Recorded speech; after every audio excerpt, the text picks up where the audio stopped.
या देवी सर्वभूतेषु दयारूपेण संस्थिता या देवी सर्वभूतेषु दयारूपेण संस्थिता नमस्तस्यै नमस्तस्यै नमस्तस्यै नमो नमः।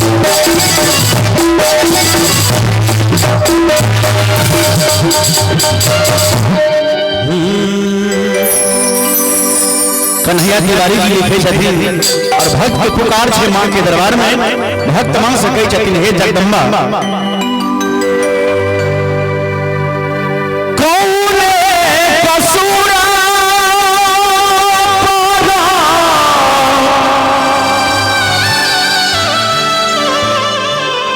हरे चलो भवानी माहे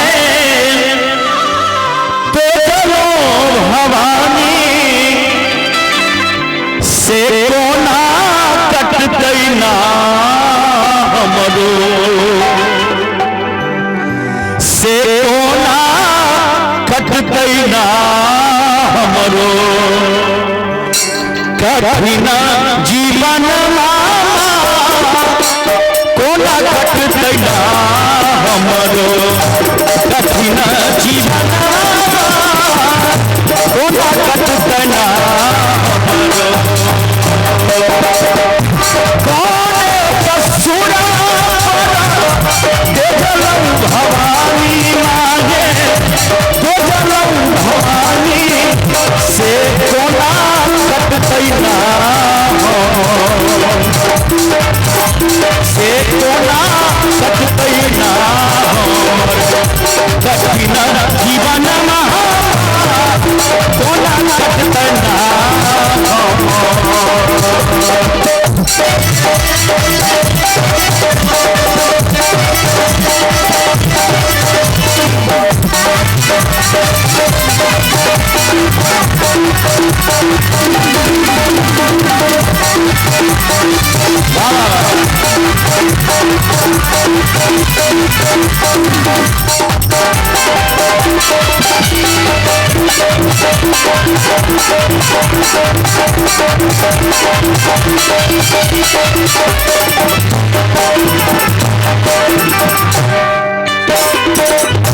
सब दीन मननो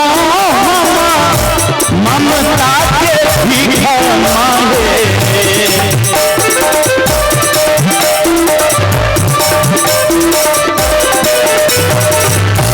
सब दीन मननो ममता के भीख मांगे ममता के भीख से नहीं सुन लो ना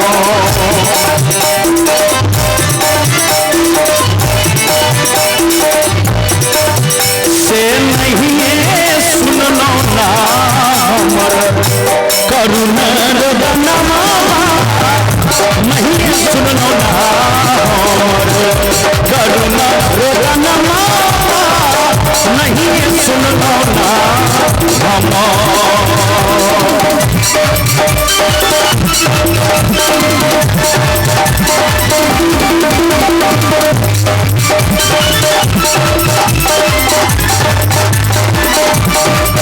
बहुत बढ़िया।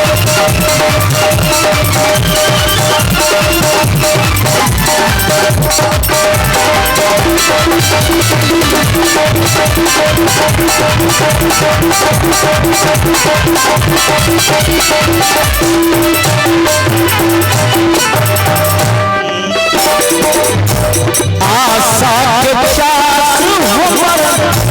दुख से भरायल माँ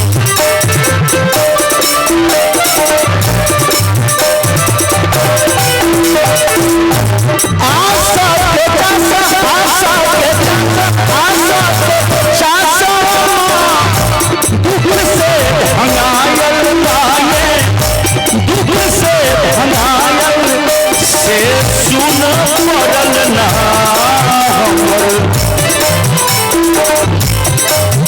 से सुन पड़ल हमर माये मन के अगन पड़ना मन के अगन सुन पड़ना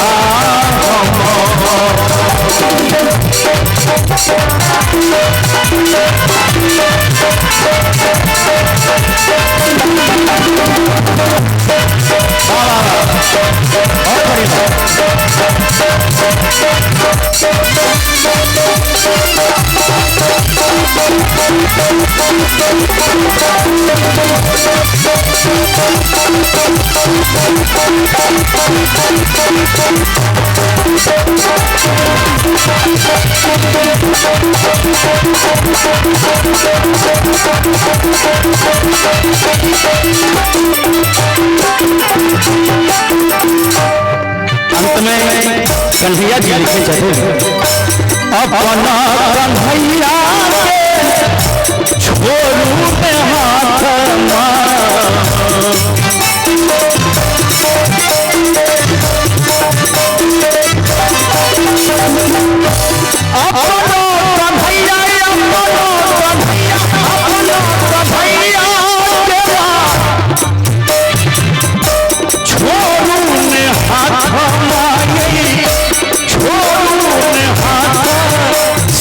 शंभू सबका से शंभू सबका सब सपना मैया सब सपना शंभू के पुरबियो कौन कसूर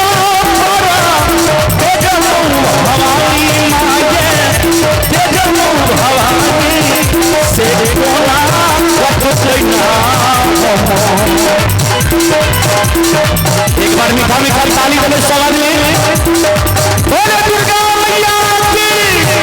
से कोना छटना कठिन जीवन महा कोना छटना